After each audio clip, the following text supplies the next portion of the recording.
Bonjour à tous et bienvenue dans cette nouvelle vidéo. Ça faisait un petit moment, donc on va partir sur une vidéo chiante, soyons honnêtes. Si vous vous intéressez pas à tout ce qui est support analogique, tout ce qui est années 60, 70, 80, 90, début 2000, zappez la vidéo. Là, on va parler que de ce que j'ai récupéré, de ce qu'on m'a donné, et de mon petit stock personnel que j'ai réussi à faire ces 2 dernières années, sur de la musique au format cassette audio, sur les VHS que j'ai pu récupérer ces derniers mois, et puis quelques bouquins. Donc on va commencer par les cassettes. J'ai simplement pris ma dernière acquisition. Ce sera beaucoup plus simple que de montrer tout ce que j'ai, et je ne vais garder que les cassettes originales. Je ferai peut-être un jour une vidéo sur ce qu'on peut trouver sur des cassettes audio et vidéo qui ont été enregistrées à l'époque. Enfin ça, on va en parler un petit peu tout à l'heure. Mais là, on va se concentrer que sur des originaux. Et j'ai eu un coup de bol monstrueux, puisqu'à côté de chez moi, il y a une petite dame qui vendait une très grosse collection de cassettes audio d'époque. Mécano que je ne vous présente pas. Alors je vous fais un topo vite fait, hein. Je vais pas tous vous les énumérer parce que sinon ça va être long. Mais ça, c'est plutôt sympa. Là, on est sur des compiles. Alors, 23 hits français. Bon, alors là, Claude François... alors, non, 23 hits enchaînés. Je voyais Phil Collins, ça passe pas. Le temps des yéyés, New Flame... New Flame, oui. Yep Yep, bref. On a du Chris Rea, du Simply Red, du Gold, Herbert Léonard. Bon, ça, c'est des compilations qu'on trouve un petit peu partout. Assez simple. Ça, c'est sympa parce que c'est... Alors pour ceux qui ont connu, hein, là on est vraiment dans les années 90, enfin en tout cas je pense pas que ce soit perpétré après, mais quand on allait chez Esso, et ben quand on faisait le plein de sa voiture, on avait droit à une cassette. Voilà, donc ça c'est une cassette qui était offerte par Esso, j'ai pas l'année, moins que ce soit écrit dessus, 1988, voilà, cette cassette a été faite en 88, donc on est sensiblement dans ces années-là. Donc ça c'est un peu marrant, c'est une petite part d'histoire, intéressant à récupérer. Je précise que sur beaucoup de cassettes vous verrez des traits de marqueur noir, c'est simplement que la personne avait écrit son nom sur toutes les cassettes et au moment de la vente, elle ne souhaitait pas que son nom apparaisse sur les cassettes. C'est dommage, mais bon, c'est comme ça. Ensuite, les hits des discothèques volume 12, donc là, encore une fois pour les plus vieux, comme Into My Life, Barbie Girl, Te garder près de moi. Pour être libre, donc si je me souviens bien, c'est les To Be Free. Et Te garder près de moi, je ne sais même pas qui c'est. Intéressant à écouter quand même. Power Hit 6, ça c'était fait par Énergie. J'en ai une autre. Enfin, j'en ai plusieurs autres. Et ça, je trouvais ça plutôt marrant. Les compiles sont plutôt de bonne qualité. Je trouve que les choix musicaux sont intéressants. Stardust, alors Brandy et Monica, ça me parle pas. Modern Talking, ça me parle. Ophélie Winter, bien sûr. For the Cause, non, ça me parle pas. Axel Red, oui, et L'âme. Pour tous ceux qui aiment entendre les chanteuses qui font des tout le long de leur chanson, et bah, c'est exactement ça, c'est L'âme. Ensuite, on a du Hit Machine, encore une fois, c'est développé par Énergie, produit en tout cas par Énergie. Et on va retrouver du West, du Ricky Martin, Gloria Estefan, Céline Dion, Michael Jackson, bref. Des grands classiques, on enchaîne sur les top hits 95, donc là on est sur de l'Eurodance, Robin S, Real to Real, Technotronic, Captain Hollywood Project, bon voilà, ça. Les plus grands slows d'été, et ouais, souvenez-vous l'époque des slows, quand on allait en boîte de nuit vers, je sais pas, 2-3 heures du matin, il y avait le quart d'heure slow, donc 3 morceaux, en général 3 slows, j'ai beaucoup connu ça, je sais pas si ça a duré très longtemps. Mais du coup, si vous vouliez ne pas rentrer seul ou conclure avec une gente demoiselle ou un charmant monsieur, eh bien, il y avait le quart d'heure slow. C'était le moment où les corps se rapprochaient. Ensuite, évidemment, à la concurrence, chez Skyrock, on faisait aussi des compilations. Et là, c'est les années New Wave. Donc, on va retrouver les Buggles. Video Killed the Radio Star. Merci pour l'accent. Orchestral Maneuver in the Dark, bien évidemment, c'est même pas énologué, c'est Electricity. B-Movie, The Passion, Robert Palmer, Talk Talk, bref, des grands classiques, et ça, à écouter pendant qu'on bosse, je trouve que c'est super cool. Hop. Oh là. Là, on tombe... Là, on tombe, on tombe vraiment dans l'ancien. Les non-stop parties. Alors ça, je m'en souviens parce que ça existait aussi en vinyle et j'en ai eu pas mal. Idem pour les spéciales disco et les vacances en musique. Donc là, on va voir les démons de minuit, bien évidemment, les grands classiques sur spécial disco. Alors, je suis pas du tout disco. J'y connais rien en disco. C'est vraiment pas ma tasse de thé. Mais voilà, on est sur des grands classiques. Ça, c'est des compiles qu'on trouvait aussi beaucoup à l'époque. On a les Radio Hit TV. Hit Radio TV, qu'est-ce qu'on pouvait avoir là-dessus? Pourquoi Radio Hit? Calvin Queen, besoin de rien, envie de toi. Ok, I want to break free, bah oui. Je l'ai pas touché. Soit du Norman, soit du Jean-Luc Lahaye, ça. Snoopy, Smooth Operator, je connais pas. Hong Kong Star, What's Love. Délire d'amour. Mon cœur te dit je t'aime. Ah, ça par contre, ça me parle. Bref, compilation. Alors, je précise que toutes ces compilations, je les ai pas encore écoutées. J'en ai écouté que 2, puisque c'était de l'Eurodance et j'aime l'Eurodance. Donc, je les ai écoutées. Les hits télé et radio, eh ben, c'est pareil. On est encore sur la période limite 80, 70-80, avec le côté miroir, le côté vêtements en or, combinaison. Bref, ouais, ça s'écoute. Le plein de tubes, alors ça c'est des compilations, et à mon avis, j'y mettrai pas ma main à couper, mais je pense que ce sont des compilations qu'on trouvait dans grande surface, et qui ne sont pas jouées par les originaux. C'est rejoué par d'autres groupes. Je m'étais fait avoir comme ça quand j'étais petit, j'étais un grand fan de Jean-Michel Jarre, je le suis toujours, un peu moins, mais je le suis toujours, et j'avais acheté une cassette Equinox dans une grande surface. J'étais tout content, j'avais acheté ça avec mon argent de poche, je devais peut-être avoir 8 ans. Et arrivé à la maison, je reconnaissais pas du tout la musique. Et là, j'ai découvert ces fameuses cassettes qui étaient produites à pas cher et qui étaient des copies. Des copies. Alors, je pense que c'était pas officiel du tout. Hein. Je sais même pas si c'était vraiment légal. Ici, Hit Radio TV encore une fois. On voit que on pouvait encore faire des pochettes dénudées à l'époque sans choquer personne. On va voir Comancello. Alors ça, c'était Comancello. Moonray. Life is Life, bon bah les grands classiques. Les hits parade disco, on est toujours sur de la compilation. Vacances en musique, oh mais alors ça l'idéal à mettre dans l'autoradio quand on part en vacances. Chanteur de jazz, non, je te donne non. Si... D'accord. Oui bah partir en vacances avec autre chose. Les hits sur la route, alors là on est sur du vieux. Déjà quand vous avez des cassettes Vogue de couleur avec l'étiquette cartonnée papier. Là, on sait qu'on est dans du vieux. J'ai pas l'année. Enfin bon, quand on a la chanson des Charlots et Jacques Dutronc, on sait qu'on est dans le vieux là. Bon, ça je suis pas fan, mais c'était dans le lot, donc bon. Je garde. Ensuite, on va voir. Bon, ça c'est les classiques qui ne m'intéressent absolument pas.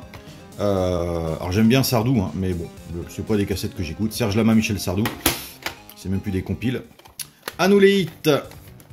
Volume 13, 16 hits avec Chico et Roberta. Alors, pour ceux qui se souviennent de la grosse période Lambada et puis je sais plus comment s'appelait l'autre chanson. C'était pas la meilleure époque du monde. Médaille d'or 84. Est-ce que c'était pour les Jeux Olympiques?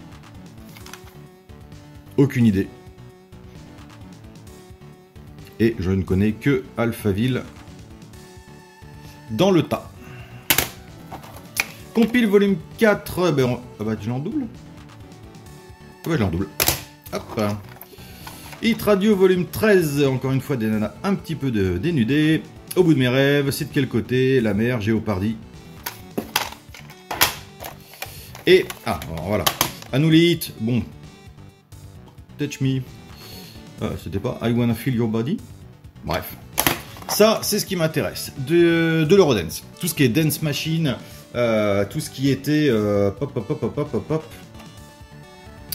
Mince, il y avait les Dance Machine et la plus grande discothèque du monde. Voilà, c'était les grands classiques. Donc là, on va retrouver du FL65. Voilà, que cette espèce d'abruti de David Guetta reprend en changeant 3-4 trucs et passe encore une fois pour le meilleur DJ du monde. Qu'est-ce que ce mec peut me faire vomir, c'est incroyable.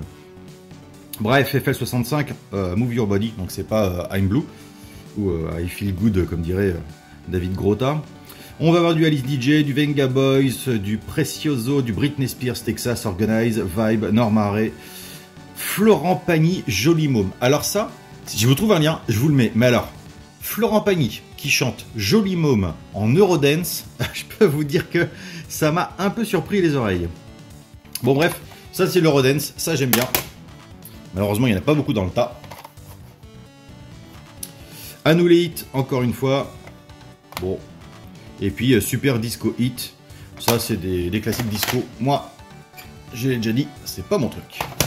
Ça par contre, ça me plaît. Disco spatial. Alors, je sais pas, encore une fois, Bird, ça te parlera peut-être à toi.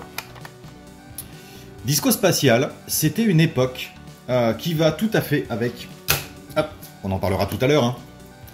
Tout à fait avec ce genre de choses. C'était une période où en fait, on faisait du disco. Et on reprenait des thèmes de films qui étaient liés à l'espace. C'est pas forcément de très bonne qualité. Il n'y a même pas réellement de création, hein. C'est assez mauvais. Hein. C'est du David Guetta avant l'heure. Hein. On prend un thème ultra connu, on rajoute un peu de musique disco dessus, et puis on obtient des musiques assez banales. Dedans, on va avoir bien évidemment l'attaque impériale, le désert des robots, on va avoir The Band qui est plutôt pas mal, l'apparition de la princesse, bref, on va avoir le thème de Dark Vador, bref, mes versions disco. Ambiance collection légende, alors ça doit être déjà plus moderne. Oh la vache, Francky Vincent, Bézu à la queue leu. Citizen Band, Shanana, hey, goodbye. Simon et les mots d'année. Étoile des neiges, oui, évidemment. Lorca, rythme de la noche. Les fêtards, Alain Chabat et Gérard Darmon. Ah, la carioca, bah oui, évidemment, pour ceux qui ont vu La Cité de la Peur. Les Forbans chantent. Les papayes, Célimène. Oh la vache. La Collegiala, la Socadence. Ah, c'est ça que je cherche dedans, la Socadence. La Macarena, bien évidemment. Bernard Ménez, Jolie Poupée. Je ne savais pas que c'était Bernard Ménez. Que bonita RS. Le travail, c'est la santé. Bref. Là, on est parti pour de bonnes soirées de Noël ou d'anniversaire. Collection hit, encore une fois, numéro 82. Salut les hits, salut les stars. Ouais. Et encore une fois, les hits télé-radio. Je vous l'ai dit, hein, si vous aimez pas si vous aimez pas les vieux trucs, cette vidéo va pas forcément vous intéresser. Les plus beaux slows, encore une fois, des compiles de l'été avec les slows les plus connus de l'époque. Hein. On a les Platters, Aphrodite Child. Aphrodite Child. Je sais plus avec qui j'en avais parlé. Aphrodite Child, il y a beaucoup de gens qui voient ça un peu comme un groupe, comme là c'était Rain and Tears. Du coup, ça paraît très romantique pour ceux qui connaissent pas forcément Aphrodite Child. Mais un jour, écoutez l'album 666 d'Aphrodite Child. C'est comme 2001 l'Odyssée de l'espace, hein. On aime ou on n'aime pas, il n'y a pas de demi-mesure, mais c'est barré, et on sent que les mecs, ils avaient de la motivation. Et quand on sait que le chanteur c'est Demis Roussos, et qu'on écoute 666 d'Aphrodite Child, bah du coup, ça vous met un petit rappel à l'ordre. Les gens ne sont pas toujours enclavés dans un style, ils aiment bien faire des trucs un peu bizarres des fois. Bon bref, on a du Johnny Hallyday, du Mike Brandt, Robert Charlebois. Le hit des stars avec Mireille Mathieu, Claude François, Sheila. Bon, voilà, c'est vraiment la génération d'avant ma génération. Non-Stop Party, Ville de Lumière, The Edge of Heaven, Invisible Touch, Femme d'aujourd'hui. Bon bref, les hits des années 80, ça, on peut pas y couper. Ma deuxième cassette Énergie, que j'aime beaucoup, qu'on écoute beaucoup avec madame le samedi matin. On a du Joël Ursule, du Thierry Hazard, du Foot Brother. Il suffit d'un ou deux excités. Bon, ça, c'est complètement nul, mais bon, c'est d'époque. Kaoma, Mélodie d'amour. Kim Wilde, Can't Get Enough of Your Love. Je ne l'ai plus en tête. Du Kylie Minogue, Coq Robin, Joe Lemaire, La nuit te ressemble. Confettis, Put Them Up. Alors, pour ceux qui ont connu... Pour ceux qui ont connu Confettis, ils se sont fait surtout connaître avec This is the Sound of Sea. Sea in China. Pour ceux qui ont la ref. Bref, on a du Patricia Cass, du Phil Collins, du Ben Eby, du MC and the Real McCoy, Technotronic, les B52. Bref, plein de trucs super intéressants. Encore une fois, c'est des compiles énergie de l'époque et il y a vraiment 2 très bons morceaux. Je dirais que sur tout le tas de titres, il y en a quand même 22. Il y en a peut-être, allez, 4 qui vont vraiment pas m'intéresser. Et je sais pas pourquoi, je peux pas m'empêcher de penser à Koei quand je vois cette tête sur la cassette. Ensuite, les tubes 8, on va avoir du Zucchero, du Paul Young, du François Fellman, Félix Gray, bon bref, compilation assez classique. Hit 99, ça je pense que c'est pour l'année, puisqu'on a du Tina Arena, Enrique Iglesias, Pierre-Paul Jacques, David Hallyday, Ricky Martin, Jennifer Lopez, George Michael, Oiseau et Sous le manteau. Sous le manteau, je ne connais pas. Il y a du Émile et Images, bref, c'est vraiment des compiles de ces années-là. Allez, je vous rassure, on arrive à la fin. Vacances en musique. Bon, bah, encore une fois pour les vacances. Les hits télé-radio, donc on est vraiment sur les années 80. Hit parade, années 80. Le top des tops. Il y a qui de nous deux dessus? Qui de nous deux, c'était M, ça? Les valses de Vienne. Comment te dire adieu? Comment te dire adieu? C'était qui ça? J'ai oublié. Le temps des guégués, je suis un grand sentimental, l'homme en blanc, Another Day in Paradise, Phil Collins. Son groupe, c'était... Je ne me souviens plus du nom de Phil Collins. En même temps, il est 4 h du matin, donc coucou les insomniaques. On s'occupe comme on peut. Bref, le groupe de Phil Collins, eh ben j'ai oublié, que j'aime beaucoup pourtant. Notre-Dame de Paris, Belle, Ricky Martin encore une fois, Ménélique, Jamiroquai, les All Saints, Céline Dion, donc hit 98, ça va avec les hit 99, ça c'est le truc que j'aime pas mal. La cassette des filles, oh là là, attention, ça va faire sauter des woke et des féministes là, oh mon dieu, on a attribué une cassette à des filles. Bref, on va avoir du Jane Birkin, du Victor Laszlo, je suis désolé, hein, je veux pas faire un mélange de genres, mais Victor, pour une nana, je ne sais même pas qui c'est. Le canoë rose. Aucune idée. Par contre, on a du Isabelle Adjani avec Pull Marine, que j'aime beaucoup. Caroline Loeb avec Céla Watt, que j'aime beaucoup. Marie-Josée Ali, Caresse moins. Je l'invente pas, hein. Et caresser moins. Alors, à moins que ce soit dans une autre langue et que je ne le maîtrise pas. Bref, on va dire caresser moins. Vanessa Paradis avec Joe Taxi, ça on peut pas l'esquiver, c'était sa première chanson, en tout cas celle avec laquelle elle a été connue. Niagara, quand la ville dort, je kiffe Niagara, j'adore leur texte et la voix de la chanteuse. Mind Juleps, Every Kind of People, je ne connais pas. Brigitte Bardot, Harley Davidson, oui, je suis pas fan mais oui. Les brunes comptent pas pour des prunes, Lio bien évidemment. Toi mon toit de Ellie Medeiros, que j'aime bien aussi.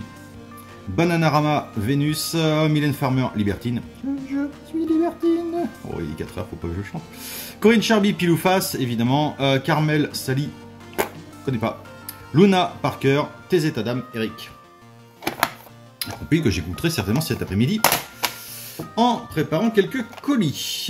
Boulevard des hits, encore une fois, on a du Kylie Minogue, Desireless. Jean-Jacques Goldman, grand classique des années 80. Et on finit avec Non-Stop Party. Et on retrouve encore une fois Les brunes ne comptent pas pour des prunes. On retrouve du Queen avec King of Magic, Comme un ouragan. Bref, tout ça, c'est une compile que j'ai eue pour une vingtaine d'euros. J'ai été la chercher aujourd'hui même. Alors, il y en a qui datent d'un peu plus, hein. Il y a des cassettes que j'ai depuis un peu plus longtemps. Mais voilà, je me suis dit...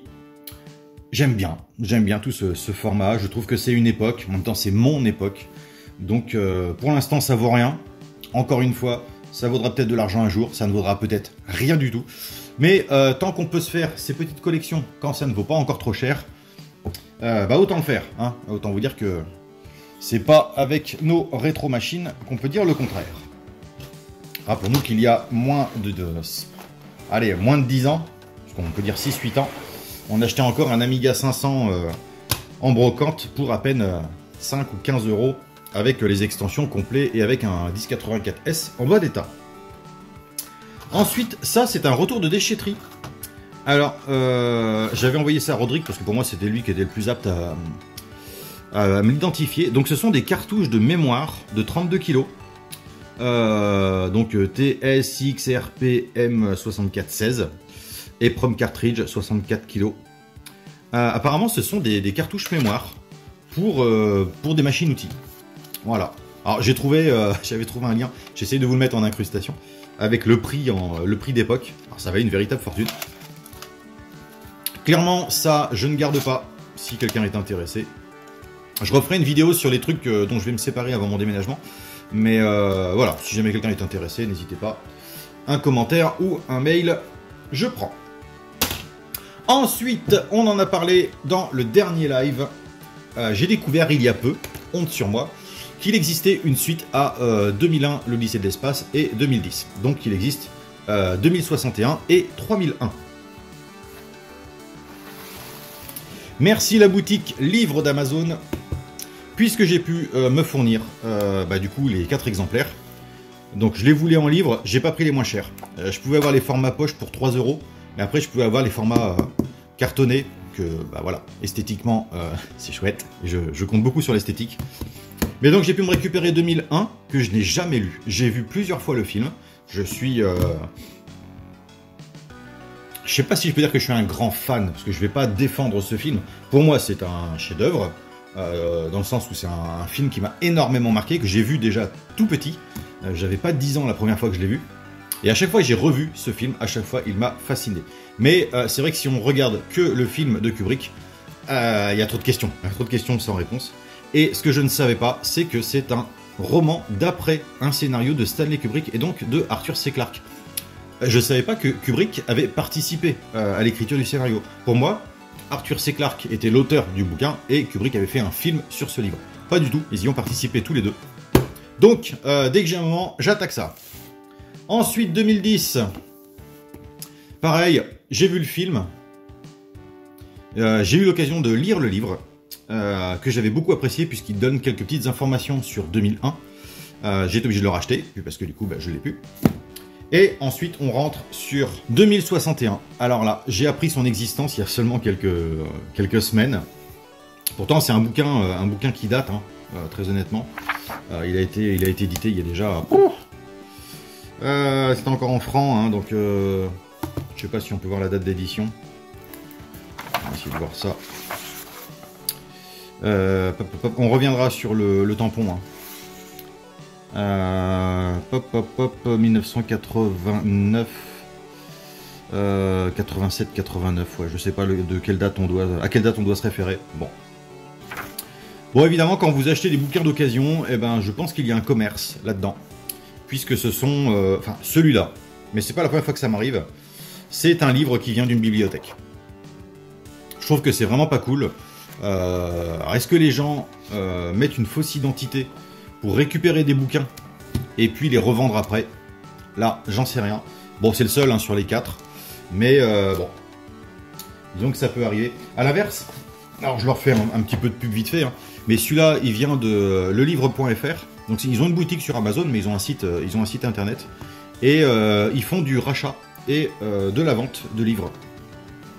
Bon, ce qu'on peut retenir, c'est que les livres sont plutôt en bon état. Celui-là, j'ai dû l'avoir pour une quinzaine d'euros à peu près. C'est cher, mais pour l'avoir en version cartonnée, j'avais pas trouvé moins cher. J'ai trouvé plus cher par contre. Et la fin, voilà, l'Odyssée finale que je connaissais pas non plus, qui est donc le 4e volet et qui clôt l'histoire, que je ne connais pas non plus. Hein, lui visiblement il est de 97. Et je suis impatient d'avoir lu tous ces bouquins. Vivement que j'ai un peu plus de temps. Pour finir, non, pas pour finir. Je vais remercier Meubeux, parce que, vous le savez, je collectionne aussi les VHS. Alors là, je vous les passe pas toutes. Donc je pourrais, hein, vite fait, hein, on va avoir... Alors, Meubeux m'en a envoyé un carton qu'il a retrouvé dans sa cave, donc je le remercie. Et puis, j'ai eu l'occasion d'en acheter aussi sur Le Bon Coin. Pour moi, ça me paraît intéressant, puisqu'encore une fois, on en a déjà parlé. On a une machine qui s'est mise en marche il y a quelques années qui veut réécrire l'histoire, à la fois l'histoire humaine, mais l'histoire de l'art. Et si on veut regarder Pinocchio en version originale, sans qu'il soit wokisé, il faut le garder soit au format original, donc pour ceux qui arrivent à le trouver en original, surtout gardez-le. Ceux qui l'ont en format PC, hein, qui l'ont en film encodé, et ben gardez-le aussi, parce que quand on voit le massacre des woke, il faut s'attendre à ce que ces œuvres-là soient un jour censurées. Pinocchio, c'est un grand classique. La bande à Picsou. Et alors ça me remet des souvenirs. Je suis impatient de réécouter le générique. Je suppose que vous l'avez déjà en tête. On va avoir Tic et Tac. On va avoir 4 bassés pour un Danois. Alors déjà, moi quand je vois la couverture, ça fait vraiment film des années 50. Je connais pas. C'est du Disney. Ce sera à découvrir. Probablement avec madame ou les enfants. On verra bien. On va avoir des classiques Disney qui sont des dessins animés un petit peu hors catégorie parce qu'on les trouve pas, enfin on les voyait pas. Enfin moi je les ai jamais vus. Donc c'est des petits films sur des thèmes voilà comme les Rangers du risque. On va avoir le retour de Jafar. Je pense que je dois avoir le premier Aladdin. Il y a que les 2 premiers qui sont intéressants, les autres moi je les aime pas. Les 3 petits cochons. On va avoir une histoire de Donald et compagnie. Et encore une fois, la bande à Picsou. Alors je vous les passe pas tous, parce que j'en ai une quantité phénoménale. Et j'en ai profité parce que un voisin de madame vendait 88 précisément cassettes VHS pour 9 € à côté de la maison. Donc j'y suis allé. Et comme je l'ai dit pour les cassettes audio, ce ne sont que des enregistrements télévisés. Donc là on a Renault, le rouge et le noir, je fais juste un exemple. Hein. Ici, j'aime beaucoup la boîte, c'est Forrest Gump, voilà, en VHS, bien évidemment. Ici c'est La Fureur 2000, alors est-ce que c'est La Fureur de vivre, La Fureur de vaincre, je ne sais pas, enregistré en 2000, je sais pas, parce que La Fureur 2000 ça ne me parle pas du tout. Et on va finir vite fait sur Y a-t-il un pilote dans l'avion? Bref, au-delà d'être de grands classiques du cinéma, que j'aime beaucoup encore une fois, l'intérêt c'est que j'ai récupéré aussi énormément de cassettes, des émissions Fréquence Star, des émissions musique et variété de l'époque. Donc pour un ordre d'idée, les Fréquences Star, j'ai le début de Florent Pagny, le début de Pascal Obispo, le début de M, bref, des artistes qui à l'époque n'étaient pas forcément connus. Et du coup c'est vraiment intéressant de revoir ça de revoir des vidéos comme ça d'époque avec les yeux d'aujourd'hui. Et j'ai aussi beaucoup d'émissions de télé, notamment des émissions avec Jean-Pierre Foucault. Donc je crois que c'est les années tubes. Et encore une fois, c'est super intéressant puisque la personne n'a pas coupé ni les informations qui sont avant l'émission. Donc on voit les infos d'époque, on est sur du 94-95. On voit les artistes de l'époque et en même temps on a les coupures pub de l'époque. On voit que les choses ont changé. Des fois on dit c'était mieux avant. Je crois que, en tout cas pour ce qui est des publicités, c'est aussi pourri qu'avant. On va terminer sur un dernier petit morceau, puisque là j'en ferai une vidéo, puisque c'est en panne, et oui. Je vous présente cette magnifique platine Marantz CD 310. Donc là elle est ouverte parce qu'elle est en panne, hein, la cassette ne s'entraîne pas. Je vous l'ouvre pour vous montrer. Hop là. Donc pour la présentation, c'est une platine cassette. On insère la cassette par l'intérieur. On verra après le tiroir. Et pour éviter tout bruit parasite, on referme la petite trappe. Bien évidemment, les touches play classiques. Ah bah ça c'était éjecte, au moins c'est fait. Donc on éjecte la cassette. Par gravité, la cassette tombe. On la récupère ici. Tac. On récupère la cassette. Bref, pour mettre une cassette, il va falloir pousser à l'intérieur. Alors, c'est pas forcément pratique. Hein. On enclenche la cassette, on referme la petite boîte et on fait play sur un des boutons. Bon, là, actuellement, le problème que j'ai, c'est que la cassette n'est pas entraînée. Donc, le moteur tourne, mais n'entraîne pas la cassette. J'ai vu sur Internet qu'il y a énormément... Alors, en tout cas, il y a pas mal de boutiques qui vendent les 3 courroies. Donc, parce que c'est quelque chose qui doit claquer assez régulièrement. J'ai contrôlé, les courroies sont présentes. Donc, à mon avis, il y a un petit pignon de bloqué, un truc comme ça. C'est ce qui m'était arrivé sur mon autre platine cassette JVC. Bref, ça doit pas être une bien grosse panne. En tout cas, j'espère pouvoir le réparer assez facilement. C'est pas une platine qui est très courante. Moi, je ne la connaissais pas avant de la trouver. Je l'ai eu pour 5 € parce qu'elle est en panne. Et très franchement, je suis impatient de la remettre en état. Là où par contre je suis un peu déçu, c'est qu'il y avait un superbe ampli Marantz au même format. Parce qu'on n'est pas sur un format long, hein, on est sur une petite boîte relativement courte. Et malheureusement, l'ampli était en très très mauvais état. Il manquait des boutons, il était très oxydé, donc bah, je ne l'ai pas pris. Mais si je trouve un petit ampli Marantz du même format, de la même époque qui fonctionne, j'exclus pas de me refaire une petite centrale cassette, juste pour écouter de la cassette audio, avec les petites enceintes qui vont bien, que j'ai déjà. Mais il va d'abord falloir commencer par le mettre en route. Voilà, c'était une vidéo probablement très longue, je ne sais pas depuis combien de temps je tourne, mais c'était pour présenter un petit peu mon côté amateur collectionneur de produits analogiques. J'espère que vous ne vous êtes pas trop ennuyés. En tout cas, voilà, ça vous fait un peu de contenu en attendant la prochaine vidéo réparation. Voilà, je vous souhaite à tous une très bonne journée et je vous dis à très bientôt pour de nouvelles vidéos. Ciao!